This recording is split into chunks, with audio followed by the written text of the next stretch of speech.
The real estate industry has experienced a shift in the way business is conducted. These changes were made in response to an antitrust lawsuit involving the National Association of Realtors, of which I am a member.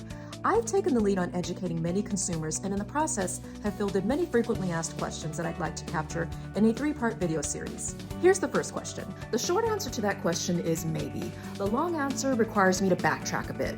Historically, in the state of California, when a listing agent negotiated compensation with the seller, the negotiating process included many terms, including the amount the seller compensated the listing agent's brokerage and the amount the seller might compensate the buyer's agent's brokerage. These terms were captured in the listing agreement, and the buyer's brokerage compensation, if any, was broadcasted on the local multiple listing service. Today's real estate compensation remains negotiable, but here's the biggest change.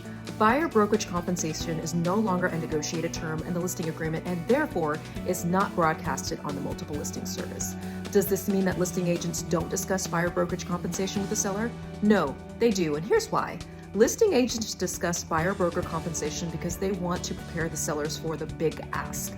Today, when a buyer submits an offer to purchase a home, the buyer negotiates a concession that is used to compensate the buyer's brokerage, and this percentage matches a term included in an agreement negotiated between the buyer and the buyer's brokerage. That's a term and agreement that I'll discuss with you in another video. Does the seller have to offer the concession to the buyer's brokerage? No, because once again, it's negotiable.